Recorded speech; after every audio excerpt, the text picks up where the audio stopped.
J'entends la voix de JP. Et le super technique qui le chemine ici. Donc il y a encore 10 km ici. Oui, oui. Il y a des jus et ici,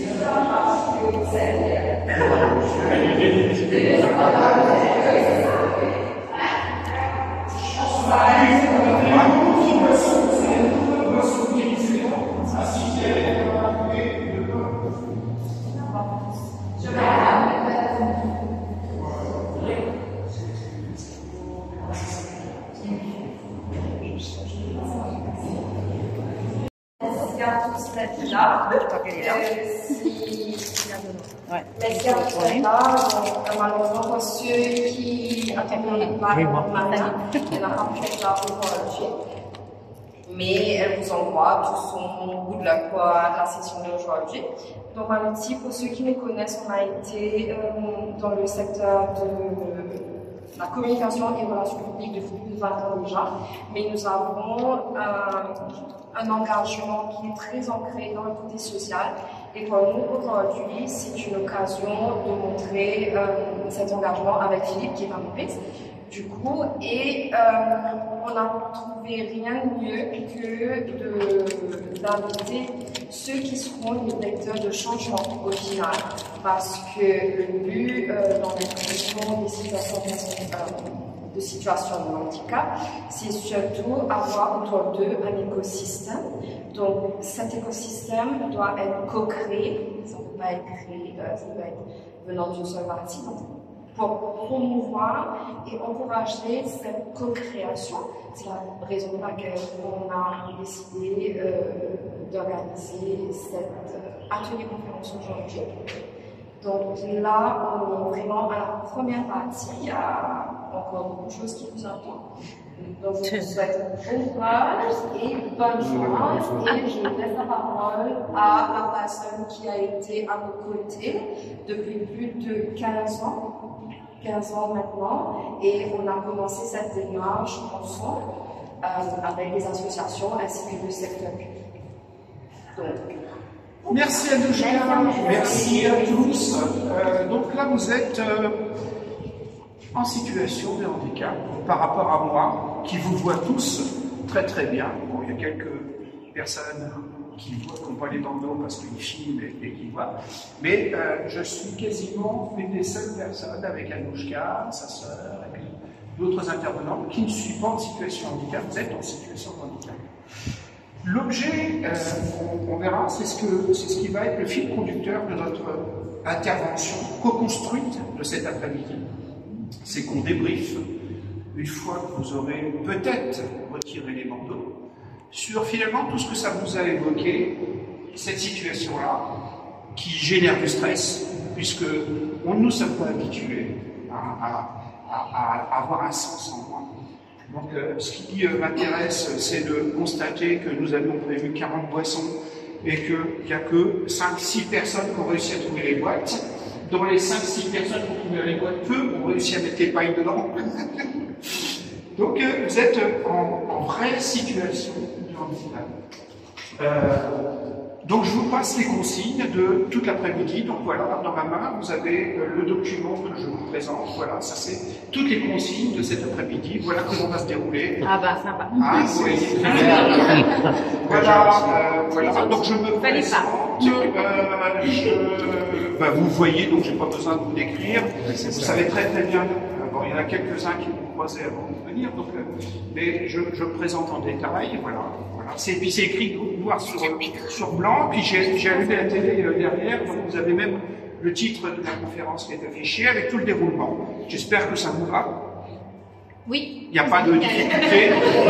Non, c'est bien. Et je vous propose de poursuivre l'entretien, puisque moi je suis aussi habitué à travailler avec des personnes sourdes, donc je vous propose de poursuivre l'entretien langue des signes. Donc on vous dit bonjour. Ah mais je traduis pas, je vois que vous avez quelques notations.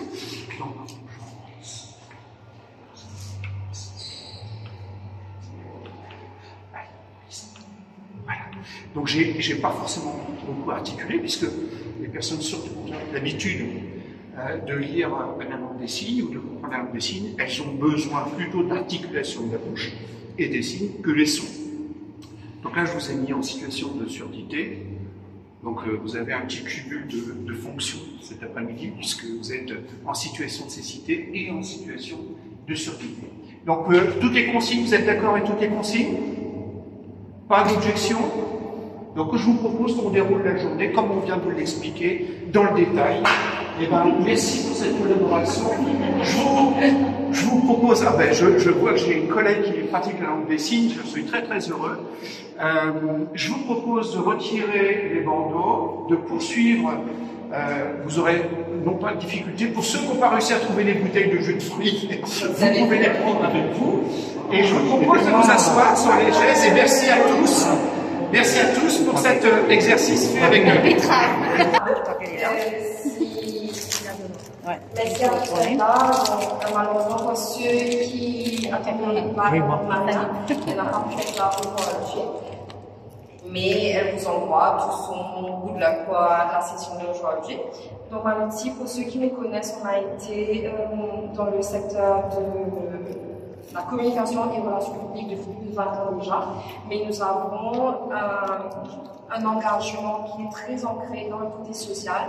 Et pour nous, aujourd'hui, c'est une occasion de montrer cet engagement avec Philippe, qui est un novice, du coup, et on n'a trouvé rien de mieux que d'inviter ceux qui seront les vecteurs de changement au final, parce que le but dans les questions de situation de handicap, c'est surtout avoir autour d'eux un écosystème. Donc cet écosystème doit être co-créé, ça ne peut pas être créé, ça peut être venant d'une seule partie, pour promouvoir et encourager cette co-création. C'est la raison pour laquelle on a décidé d'organiser cet atelier-conférence aujourd'hui. Donc là, on est vraiment à la première partie, il y a encore beaucoup de choses qui nous attendent. Donc je vous souhaite bon courage et bonne chance. Et je laisse la parole à la personne qui a été à vos côtés depuis plus de 15 ans maintenant, et on a commencé cette démarche ensemble avec les associations ainsi que le secteur public. Donc, merci à Douchka, merci à tous. Donc là, vous êtes en situation de handicap par rapport à moi, qui vous voit tous très très bien. Bon, il y a quelques personnes qui n'ont pas les bandeaux parce qu'ils filment et qui voient.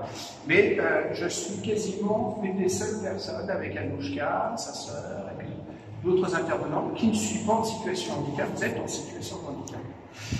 L'objet, on verra, c'est ce qui va être le fil conducteur de notre intervention co-construite de cet après-midi. C'est qu'on débriefe, une fois que vous aurez peut-être retiré les bandeaux, sur finalement tout ce que ça vous a évoqué, cette situation-là, qui génère du stress, puisque on ne nous sommes pas habitués à avoir un sens en moi. Donc ce qui m'intéresse, c'est de constater que nous avions prévu 40 boissons et qu'il n'y a que 5-6 personnes qui ont réussi à trouver les boîtes. Dans les 5-6 personnes qui ont trouvé les boîtes, peu ont réussi à mettre les pailles dedans. Donc vous êtes en vraie situation de handicap. Donc je vous passe les consignes de toute l'après-midi. Donc voilà, dans ma main, vous avez le document que je vous présente. Voilà, ça c'est toutes les consignes de cet après-midi. Voilà comment va se dérouler. Ah bah sympa. Ah, oui. Voilà, donc je me présente. Vous voyez, donc j'ai pas besoin de vous décrire. Vous savez très très bien. Bon, il y en a quelques-uns qui m'ont croisé avant de venir, donc, mais je me présente en détail. Voilà. Puis c'est écrit noir sur blanc, puis j'ai allumé la télé derrière, donc vous avez même le titre de la conférence qui est affiché avec tout le déroulement. J'espère que ça vous va. Oui. Il n'y a pas de difficulté. Non, c'est bien. Et je vous propose de poursuivre l'entretien, puisque moi je suis aussi habitué à travailler avec des personnes sourdes, donc je vous propose de poursuivre l'entretien en langue des signes. Donc on vous dit bonjour. Ah mais je ne traduis pas, je vois que vous avez quelques notations.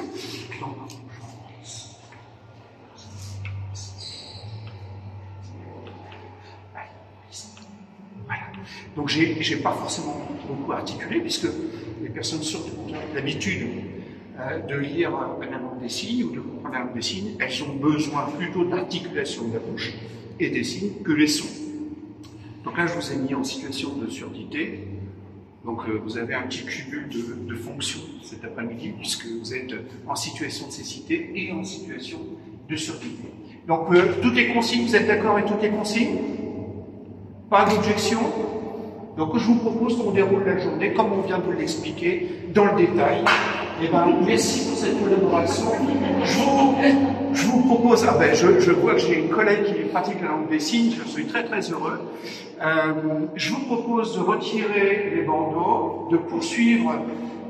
Vous aurez non pas de difficulté. Pour ceux qui n'ont pas réussi à trouver les bouteilles de jus de fruits, vous pouvez les prendre avec vous. Et je vous propose de vous asseoir sur les chaises et merci à tous. Mais j'ai tendance à dire en mauricien, vu le nombre de voyages que j'ai fait à Maurice et le nombre de séjours que j'ai passé à Maurice. En France, je suis directeur général d'une association ONG de 800 salariés et qui accompagne, je n'ai pas dit qui accueille, j'ai dit qui accompagne, 2-3 000 personnes en situation de handicap. J'ai également une association qui s'appelle The Handicap, et je vous expliquerai un peu pourquoi, la main dans le chapeau, littéralement. Et avec cette association-là, je viens sur Maurice depuis 2011 à titre bénévole, complètement, pas de business là-dessus.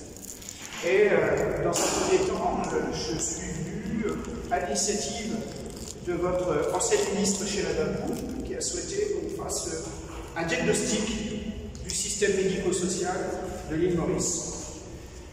Juste le préalable de la conférence. En aucun cas, je viens ici pour donner une leçon.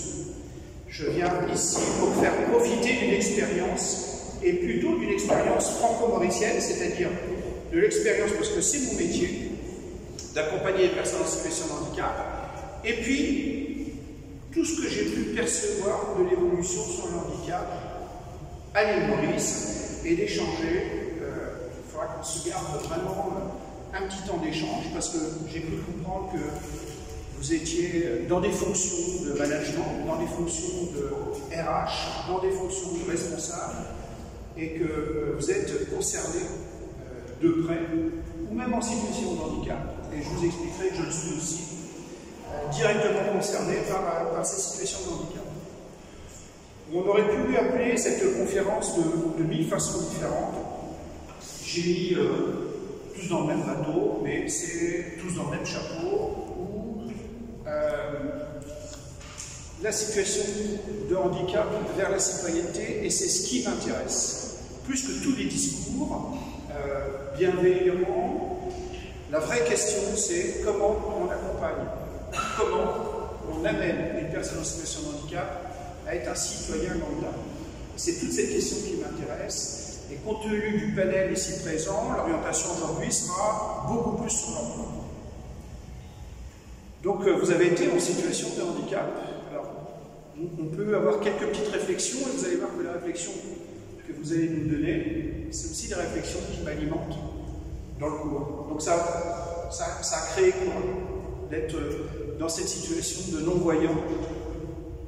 Quelqu'un qui veut intervenir? Ça crée du stress. Du stress, ouais. On n'était pas vraiment en danger, donc c'était du stress un peu rigolo, parce qu'on n'était pas forcément en danger, parce que vous saviez qu'on n'avait pas mis un précipice, qu'on n'avait pas des voitures qui traversaient la route, qu'il n'y avait pas un danger de mort, qu'il n'y avait pas un danger pour sa sécurité, mais c'était une situation de stress parce qu'on n'a pas les mêmes repères avec l'environnement. Mais on a vu plein d'autres choses. On a vu aussi l'expression de certaines solidarités. Moi j'ai vu des chaînes, je vous vois au bout, des gens qui se sont mis à la queue en se touchant et qui sont arrivés directement là où on voulait qu'ils arrivent, parce que finalement ils étaient en groupe et ils se sont entraînés. On a vu des gens complètement perdus. On a vu aussi des gens complètement en difficulté pour mettre ne serait-ce que la paille dans la boîte. Et si je vous avais dit, avant de commencer, enfin, que certaines situations de handicap vous empêchent de mettre une paille dans une boîte de jus, vous m'auriez dit arrêtez. Sauf que regardez combien de personnes ont dit, je veux dire, pas énormément. Tout ça pour vous dire que d'abord les situations de handicap, on va le voir ensemble. C'est des situations de handicap qui peuvent être à la naissance, mais qui peuvent se produire par des accidents de la vie, par des accidents de parcours, par des maladies, et que personne est à l'abri, de près ou de loin, de la situation de handicap. Je vais aussi essayer de vous démontrer que les situations de handicap, dans les représentations imaginaires, on imagine toujours le fauteuil roulant. Mais la situation de handicap, elle est polyforme, multiforme. Et il y a autant de situations de handicap que d'individus.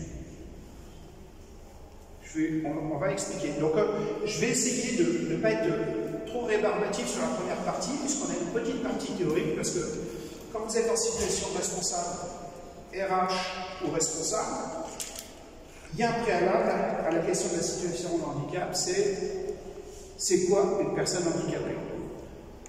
À Maurice, c'était quoi un autrement capable? Alors je sais que les Mauriciens, aujourd'hui, ils ont pris beaucoup de distance avec le concept d'autrement capable.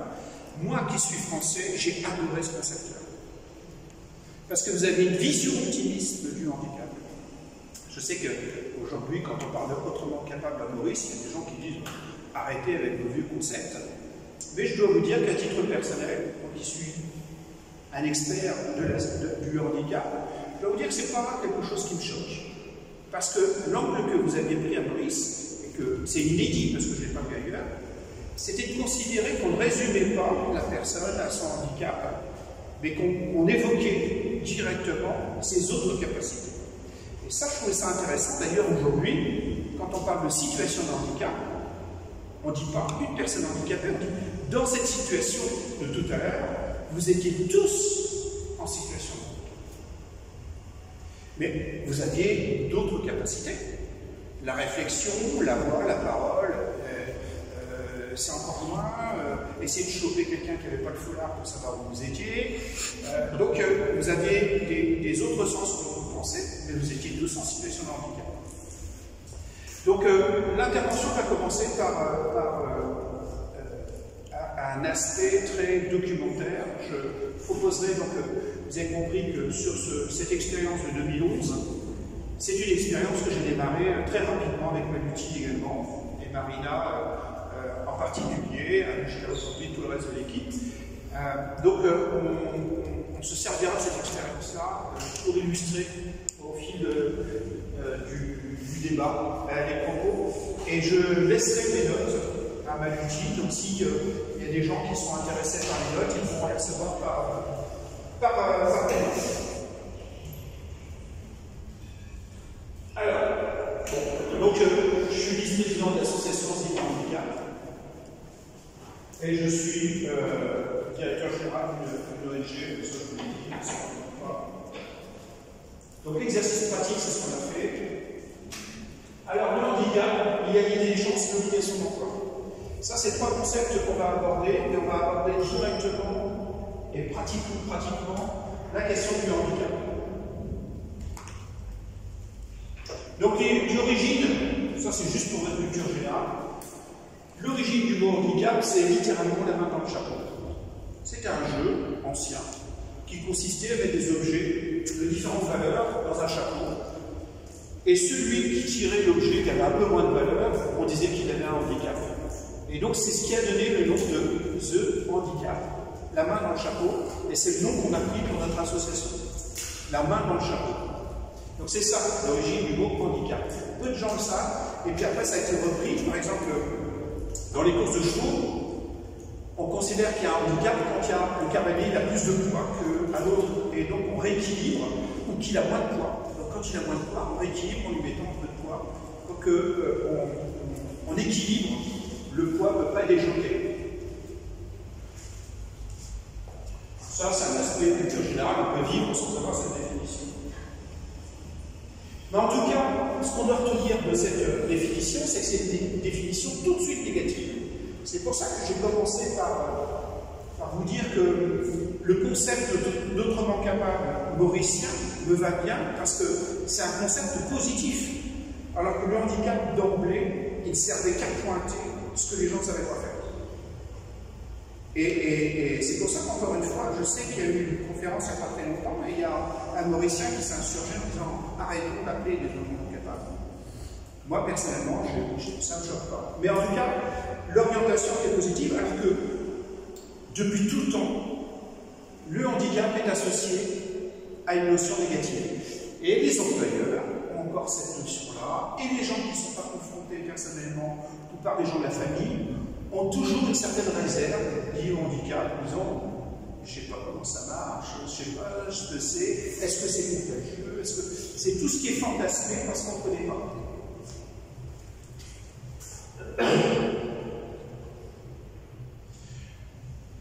Tout de suite, je vous le dis, on ne peut pas avoir une définition qui correspond, ce sera des définitions extrêmement généralistes, parce qu'il y a autant de définitions de handicap que de situations de handicap. Et la situation de handicap, vous allez voir qu'elle tient compte, et ça je vais peut-être sortir un peu des notes, elle tient compte de l'environnement. C'est-à-dire que si on prend, je vais sortir un petit peu des notes, si on prend la définition du handicap, le handicap c'est toujours, retenez bien, une dimension sociale, une dimension en lien avec l'environnement. La définition du handicap, la définition internationale, c'est déficience, incapacité, désavantage. Déficience, incapacité, désavantage. Et ça, ce sont les trois concepts qui composent la situation de handicap. Le handicap.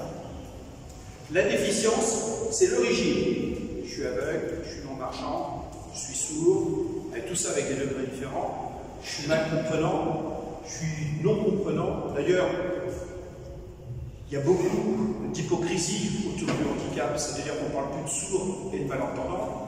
Moi qui suis un spécialiste de la surdité, un sourd et un malentendant, c'est deux handicaps différents. Un malentendant, ça pareil, un sourd, vous pouvez lui mettre un appareil, ça n'amplifiera que de la surdité. J'ai vu qu'il y avait quelqu'un d'autre qui signait, la personne qui signait tout à l'heure. C'est vous, hein, vous me semblez bien. Si vous êtes bien foulard, donc vous n'avez pas reconnu. Donc, la surdité. Donc, il faut appeler un chat un chat. Un malentendant, c'est quelqu'un qui n'entend pas bien. Un sourd, c'est quelqu'un qui n'entend pas du tout.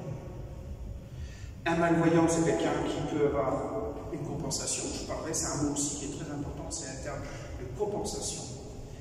Et un non-voyant, et quelqu'un qui est aveugle, il ne voit pas du tout. Vous pouvez y mettre une paire de lunettes, ça n'amplifiera pas la lumière.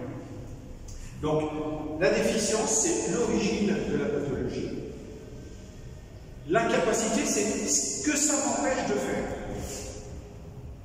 Et le désavantage, c'est toujours un désavantage social.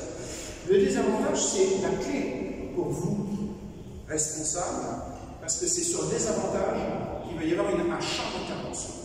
Sur la déficience, il y a des champs d'intervention, ça s'appelle la prévention. On évite aux enfants qui sont dans les enceintes, la tête dans le bruit ou avec des casques. Si on veut leur éviter qu'ils deviennent malentendants, on leur dit pose un peu ton casque, sors un peu ton casque, baisse le volume. Donc ça, c'est la prévention. Ou un certain nombre de préventions liées à la santé. Donc ça, c'est la dimension de la déficience. L'incapacité, c'est vraiment dans les actes du quotidien ce que ça va vous empêcher de faire. Concrètement, tout à l'heure, momentanément, vous étiez en incapacité de trouver la boîte de jus, ou la bouteille d'eau, ou le gâteau. Est-ce qu'il y avait un désavantage social tout à l'heure? Non. Moi, je suis malvoyant, j'ai une paire de lunettes.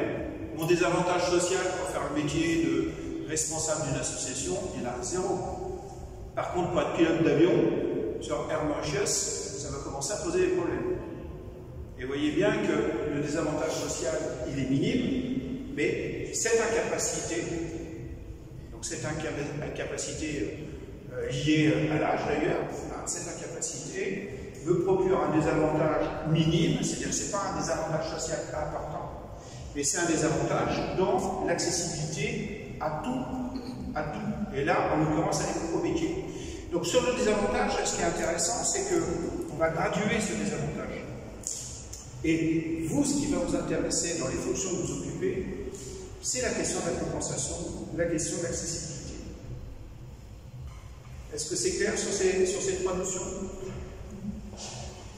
Donc, la compensation, elle peut être de différentes matières. D'abord, c'est aussi la question de la compensation, c'est la question d'une société évoluée. C'est-à-dire que vous savez que dans certaines autres sociétés, et on l'a vu dans les épisodes 40-45, qu'il y avait des sociétés qui ont choisi plutôt d'éliminer les personnes en situation de handicap, plutôt que de compenser le handicap. C'est ce qui s'est passé avec l'Allemagne, avec Adolf Hitler, lui qui considérait que pour avoir une race pure, il fallait zigouiller toutes les personnes qui étaient en situation de handicap. Ça, c'est un choix de société. Ce qu'on s'aperçoit dans les sociétés les plus progressistes et les plus évoluées, ce sont des sociétés qui vont compenser, c'est chercher à compenser le handicap pour donner la place à la personne en situation de handicap d'un citoyen lambda. Et c'est ça qui est intéressant, et c'est là-dessus qu'on va travailler un petit peu cette famille. Donc la compensation, elle peut être de différents modes. La compensation financière, je sais que ça existe à Maurice, ça existe à peu près dans tous les pays, c'est-à-dire vous avez une situation de handicap qui est éventuellement graduée, qui vous donne un droit à une compensation financière éventuellement graduée, plus ou moins en fonction du degré de handicap. En Europe, ça existe, à Maurice, ça existe aussi, c'est géré par le ministère de la Sécurité sociale, entre autres, et ça existe. Ça, c'est la compensation financière. Après, ce qui m'intéresse, moi, c'est les autres systèmes de compensation. La compensation, c'est qu'est-ce qui va permettre, et c'est intéressant de mesurer les écarts, qu'est-ce qui va permettre à une personne en situation de handicap d'avoir accès à une complète citoyenneté. Et c'est vraiment là-dessus, alors on va se focaliser tout à l'heure sur la situation de handicap à l'emploi, mais moi, mon projet, c'est d'attirer votre attention sur l'accès à la citoyenneté.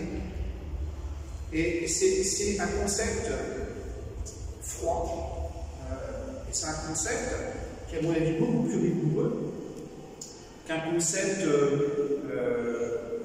religieux, de dire il faut aider les pauvres personnes handicapées. Tout ça, il faut sortir de cette idée, d'abord qu'elles sont pauvres, que c'est triste, c'est toujours les idées un petit peu noires et dégradantes, hein. Mais ce qui nous intéresse, c'est de savoir comment ces personnes-là, elles peuvent être un citoyen normal, un citoyen ordinaire, même plutôt que normal. Et être un citoyen ordinaire, c'est quoi? Pouvoir aller voter pour qui on veut, pouvoir aller à l'école, pouvoir avoir de la formation, pouvoir avoir accès à la santé, avoir accès aux déplacements, accès à la culture. C'est ça, c'est tous ces sujets-là qui, quand ils sont réunis, on peut considérer que la personne en situation de handicap, elle est une personne citoyen ordinaire. Et pourquoi je vous disais en préambule que je ne donnais pas de leçon aux Mauriciens? Parce que s'il y a bien un pays qui est en retard sur la question de l'accessibilité, c'est la France. Même si ouvertement elle est dans la grande déclaration.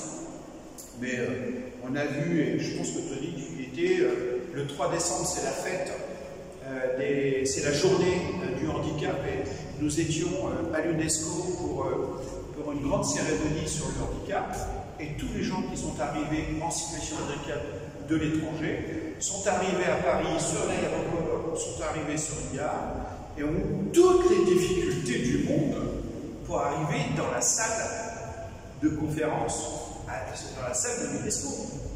Donc on peut être toujours dans la déclaration. C'est pour ça que jamais je me présenterai comme quelqu'un qui a l'expérience et qui sait que c'est bien dans son pays. Je veux dire, aujourd'hui, il y a un travail à faire très très important. Et quand je fais une conférence en France, je dis la même chose que quand je le fais en Maurice. Parce que c'est les sociétés aujourd'hui, elles ne sont pas encore complètement accessibles. Et vous savez, on parle d'inclusivité. On parle c'est un terme qui est maintenant très très à la mode. On dit qu'il faut inclure la société. Mais inclure une personne en situation de handicap, ça n'est possible que si la société est accessible. Et c'est bien tout le problème qu'on a aujourd'hui, c'est de rendre l'accès, et donc accessible, tout ce qui concerne accessible, c'est un vaste, dans nos représentations un petit peu fantasmées, l'accessibilité, c'est le déplacement dans un fauteuil roulant. Mais l'accessibilité, ce n'est pas que ça. L'accessibilité, c'est se déplacer, l'accessibilité, c'est se faire soigner. Vous savez, je vais vous raconter un exemple. Chez les sourds, justement, quand il y a une vingtaine d'années, de gros épisodes du sida, le signe pour le sida, c'était ça. Parce que le symbole du HIV, c'était une espèce de planète avec, vous voyez à peu près ça.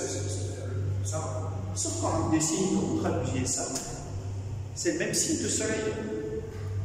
Donc vous avez toute une génération de sourds qui ont cru qu'on attrapait le sida avec le soleil. Ah, ça pourrait prêter à rire. Sauf que sur toute la dimension de prévention, on s'en passe un peu à côté.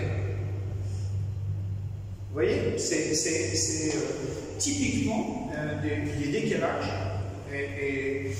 entre accessibilité aux soins. Vous avez toute une génération de sourds qui ont un peu échappé à toute la prévention qu'il y avait. Et on l'a vu dans l'exercice tout à l'heure, que quand on est dans une situation de handicap, la grosse difficulté, c'est l'accès à l'information. Parce que le monde des personnes valides, entre guillemets, moi j'y crois pas, je pense qu'il n'existe pas ce monde-là. Mais le monde des personnes valides ne se rend pas compte des informations qu'on donne. Par exemple, moi quand j'ai abordé les sourds, je commençais à travailler la langue des signes et je communiquais, mais mon corps, il communiquait l'inverse de ce que je disais. Parce qu'il y avait des choses que je n'avais pas comprises. Par exemple, que la langue des signes, c'est des gestes, mais c'est aussi des postures. Et autour de ça, il y a tout ce qui concerne l'information. Et je me rappelle, au tout début, je venais sur Maurice, je venais avec des personnes en situation de handicap, des sourds, des professeurs sourds d'ailleurs. Et puis on se retrouvait autour de la table, et puis on se disait, bon, allez, dans 5 minutes, on est prêt, on s'habille, on va au ministère, et puis après, et à chaque fois, la personne du groupe qui était enseignant sourd, me disait, j'ai toujours bien compris de ce qu'on allait faire aujourd'hui. Parce qu'on ne prenait jamais le temps de s'assurer de la bonne compréhension. Quand vous êtes en situation de RH, quand vous êtes en situation de responsable, première question que vous devez vous poser, c'est la question de l'accessibilité. Comment cette personne-là, elles vont appréhender l'emploi et comment ils vont avoir les informations. Dans les handicaps, je vous ai dit, il y a 10 000 formes de handicap. Il y a des handicaps visibles, c'est plus facile à repérer, mais il y a 90%, entre 80 et 90% des situations de handicap ne sont pas visibles. C'est tous les gens qu'on ne voit pas et qu'on n'imagine pas la situation de handicap. D'abord parce qu'on n'est pas obligé de le déclarer. Moi, je suis en situation de handicap, je ne vois pas bien, j'entends pas bien, je suis appareillé, parce que j'entends pas bien, je suis appareillé. Je m'appelle une surdité légère, qui n'est pas liée à l'âge, mais qui est précoce, parce que normalement, à 35 ans, on s'équipe pas, mais moi j'ai dû m'équiper pour entendre pleinement. Donc c'est une situation. Et ce qu'on remarque quand même, c'est que 80%, un peu plus de 80% des situations de handicap sont des situations qui ne se voient pas. Alors, quand on a commencé à travailler sur Maurice, sur ces questions de situation de handicap, ce qu'on a fait, partant du concept d'autrement capable, c'est de faire porte ouverte pendant quelques semaines au secteur du handicap, c'est-à-dire toutes les personnes qui pensaient, qui étaient en situation de handicap. On les a revus, on était plusieurs enseignants, et on les a écoutés pour faire avec eux ce qu'on appelait le curriculabilité, mais c'était surtout la liste des compétences. On a fait ça à Séridian, je ne sais pas si tu te rappelles, Canet, c'était maintenant il y a quelques années. On avait reçu presque une centaine de personnes en situation de handicap par groupe, et on était parti des compétences. C'est-à-dire que quand une personne est en situation de handicap et qu'elle parle 3 langues couramment, 4 langues couramment, qu'elle a étudié à l'école, qu'elle a éventuellement passé un diplôme d'ingénieur, qu'elle ait des capacités, qu'elle sait conduire. Ce sont des compétences. Donc on a fait ce travail-là pendant une dizaine de jours, d'établir avec chacune des personnes la liste des compétences marquantes. Ça, c'était la première partie du job. La deuxième partie du job, c'est la partie qui nous intéresse aussi, c'était de travailler avec les employeurs sur la question de l'opportunité. Aujourd'hui, à Maurice, comme dans plein d'autres pays, il y a de grosses difficultés liées à l'emploi. Et ce n'est pas la difficulté qu'on a connue pendant des années, où on n'avait pas de boulot pour tout le monde. On est presque dans l'inverse, où on cherche des bras, et qu'on a des entreprises aujourd'hui qui cherchent des bras. Donc, un des messages que j'ai envie de vous faire passer aujourd'hui, c'est que embaucher une personne en situation de handicap, c'est aussi une opportunité pour l'entreprise. Ce qu'il faut, c'est bien avoir le diagnostic des capacités. Vous voyez déjà le diagnostic, c'est intermédical, mais l'évaluation des capacités de la personne. Et ça, c'est un gros travail, ça c'est les RH, c'est votre boulot. De réussir à vous outiller pour évaluer les capacités, peut-être non formalisées des personnes. Parce que vous avez l'habitude d'évaluer les capacités à Master 2, Master 1, Bac plus 3, machin, tout ça. C'est des repères, j'ai envie de dire, assez faciles quand on est en situation d'employeur ou de RH. La vraie question pour vous, ça va être d'aller rechercher, évaluer les capacités un peu non formelles. Moi, je regrette, quelqu'un qui parle 4 langues couramment, ce sont des vraies capacités. Ce sont des vraies capacités. Il y avait des personnes sourdes qui avaient des emplois de permis de conduire à Maurice. Alors, ça aussi, un petit témoignage sur l'évolution qu'il y a eu sur Maurice. En 2011, il était interdit pour un sourd de passer le permis de conduire. Alors, vous n'aviez pas de chance parce que il y avait un parent sourd en 2011 qui était responsable de la sécurité sur Maurice, ça s'appelait Ben Multipli. Je peux vous dire qu'il a foutu un gros bazar quand on avait interdit à son fils de passer le permis de conduire. Et vous savez quel était un des premiers emplois de son fils? C'était chauffeur. Parce qu'il avait réussi à adapter, parce que sur Maurice, mais il y a eu ça en France aussi. On pensait qu'un sourd n'était pas capable de conduire. Ben, si, un sourd est capable de conduire, parce qu'il met en branle tout un tas de périphériques, tout un tas de sensations périphériques pour compenser le trouble, la surdité et l'essence qu'il n'a pas. Donc ça, le gros boulot de RH que vous aurez, c'est vraiment à évaluer les capacités de la personne. Et dans le travail qu'on avait fait avec les employeurs, c'était aussi de rassurer les employeurs en disant mais la personne en situation de handicap, c'est potentiellement un ouvrier, un employé et même un responsable de votre structure. Parce qu'il ne faut pas associer situation de handicap à immobilité et il ne faut pas non plus penser qu'une situation de handicap correspond forcément à une déficience intellectuelle ou autre. Et même dans certaines maladies mentales, on s'aperçoit qu'en termes de production, il y a même des secteurs, notamment sur Maurice, où j'ai vu des personnes autistes qui étaient employées dans les travaux de couture, qui avaient une rentabilité qui était largement supérieure aux personnes valides. Parce que dans les gestes répétitifs, dans les gestes méticuleux, il y avait des capacités qui étaient supérieures. Donc il faut, quand on est en situation de RH ou de responsable, vraiment sortir des préjugés, bien identifier les capacités de la personne, bien identifier les postes à pourvoir et à faire le travail des deux.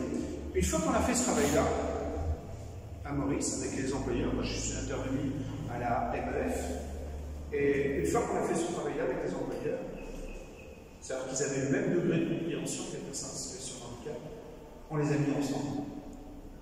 Et le résultat c'est quoi? On a a eu une vague de personnes en situation de handicap employées sur Maurice. Ça, c'est l'aspect extrêmement positif de la carte postale. L'aspect moins positif, c'est quelque chose qui vous concerne. C'est-à-dire que la personne, si vous la mettez dans l'emploi, mais que vous ne l'accompagnez pas dans l'emploi, elle ne reste pas dans l'emploi. Et votre boulot, il y a beaucoup de RH ici, dans la salle. Non. Sinon, vous êtes des responsables aussi de boîte. Le travail, ça ne s'arrête pas au moment de l'embauche. Et ça, il faut que vous l'entendiez, c'est qu'une personne embauchée en situation de handicap, effectivement, ce n'est pas votre métier. Et je pense que là, c'est aussi des pistes de réflexion qu'il peut y avoir pour Maurice. C'est la création de formations pour les travailleurs sociaux, pour qu'on puisse accompagner les entreprises, parce que ce n'est pas forcément le métier d'un dirigeant d'entreprise que d'accompagner une personne en situation de handicap. Mais on s'aperçoit qu'à chaque fois qu'il n'y a pas le coup de main, l'employé reste pas. Donc, ce qu'on avait fait, nous, à l'époque, c'était de travailler avec beaucoup d'hôtels, par exemple. Et on avait travaillé avec les hôtels du Nord, et un peu sur Frick-en-Flac aussi. Et on avait mis en lien des personnes en situation de handicap sur les hôtels. Et alors, surtout les emplois. Et ça avait été des expériences extrêmement positives. Avec des aspects négatifs, c'est ce que je viens de vous dire. Si vous ne continuez pas à travailler la question d'adaptation des postes de travail, l'employé reste pas.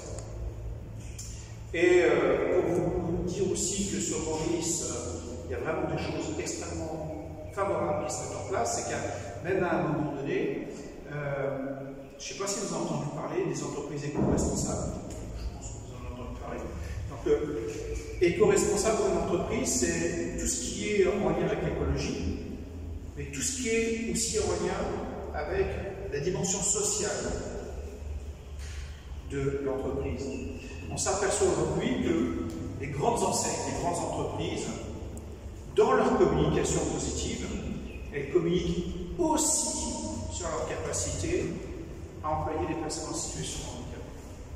C'est pas par hasard si en 2011, c'était pas sur Phoenix, c'était sur Eben, où il y avait un Kentucky, je ne sais pas si vous l'avez connu, 100% des personnes qui travaillaient sur le Kentucky étaient des personnes sourdes. Vous vous rappelez? C'était une expérience extraordinaire. Je crois savoir que cette expérience-là, elle s'est arrêtée. Je ne suis pas sûr. C'est pas 100%. À l'époque, moi, il y avait. Aujourd'hui, il y a moins. C'est pas 100%. Nous, on avait été bluffés à l'époque. Quand je suis revenu en France et que j'ai vu cette expérience-là, j'ai été bluffé parce que je me suis dit, sixième, on est arrivé aussi. Ce que j'ai fait, moi, c'est que j'ai participé à la mise en place d'un bureau de poste en France où 100% des personnes sont en situation de handicap. Alors, on fait plus, on ne va pas jusqu'à des placements financiers et autres, mais ça permet, dans certains villages, de maintenir le bureau de poste pour tout ce qui est affranchissement, postage des colis et des enveloppes. Et il y a des expériences comme ça. J'ai trouvé que l'expérience avec le Kentucky était vraiment très très intéressante. À l'époque, il me semblait qu'il n'y avait pas de personnes valides quand j'avais été. Mais si il y en a un petit peu, peut-être. Mais en tout cas, je trouvais que cette expérience-là a été extraordinaire.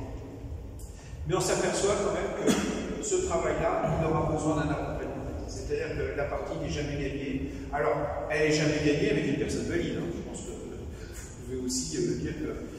Mais avec une personne en situation de handicap, le gros travail pour un RH, pour un responsable, c'est de participer à l'accompagnement de cette personne. C'est-à-dire déjà de vérifier les conditions d'accès, parce qu'effectivement, si vous avez des difficultés à aller au boulot, vous êtes marginalisé par rapport à vos collègues, donc il y a toute cette dimension de déplacement, nous, qu'on avait soulevé à l'époque, qui posait vraiment des grosses difficultés, c'est l'accès au déplacement. L'accès au déplacement quand on est en fauteuil, l'accès au déplacement quand on est une personne désorientée, l'accès au déplacement quand on est une personne en déficience sensorielle. Donc tout ça, c'était des choses qu'on avait repérées. Donc vous avez repéré à peu près les grands schémas de déficience. Donc vous avez, je vais passer très rapidement là-dessus. Vous avez tout ce qui est déficience intellectuelle, la capacité à comprendre les choses, avec à chaque fois des degrés différents. Vous avez des handicaps mentaux qui sont plus larges et plus hétérogènes, comme vous avez l'autisme, qui est assez connu, qui est une grosse difficulté à traduire les perceptions, c'est-à-dire que les perceptions que nous, on traduit immédiatement, par exemple à la naissance, la caresse bienveillante de la maman, le baiser de la maman, il y a des personnes autistes qui ne vont pas décoder ça comme une information positive et qui ne l'apprécieront pas que c'est une information positive et qui ça mettra en stress ou en souffrance parce que dans leur schéma de pensée, il n'y a pas la traduction de cette information comme une information positive. Nous, ce qu'on s'aperçoit dans les expériences, c'est que même des personnes autistes, elles sont complètement intégrables dans l'emploi dès l'instant où on surajoute dans l'information et on surajoute dans le cadre. Ok, jusque-là? Donc vous avez toutes les personnes qui sont en situation de locomotion difficile, vous avez des problèmes de santé, mais vous avez des problèmes de handicap qui sont liés aussi à des maladies chroniques telles que le diabète ou autres. Sur Maurice, c'est un vrai sujet. Le diabète est un vrai sujet. Vous avez, comme d'ailleurs pas que sur Maurice, sur la Réunion, sur l'Alaska, sur Mayotte, on a des taux de pourcentage diabétique qui sont très très importants et qui ont eu des conséquences, comme on l'a vu sur Maurice, avec des amputations, puisque il y a eu beaucoup d'amputations et encore un peu moins maintenant, parce qu'il y a quand même de la prévention qui se fait. Il y a beaucoup d'amputations sur Maurice, et c'est ce qu'on avait vu avec ce qu'avait fait GRF pour les amputés, c'était extraordinaire quand même. Mais ça, c'est un problème qui est lié à la prévention, un problème qui est lié à l'accompagnement de ces personnes-là, et la compensation, c'est la possibilité de donner à ces personnes-là la possibilité de marcher. Alors à ce stade-là, on m'a dit qu'il fallait que je fasse attention à l'heure. Moi j'ai une heure mauricienne. Il est quelle heure? 14h.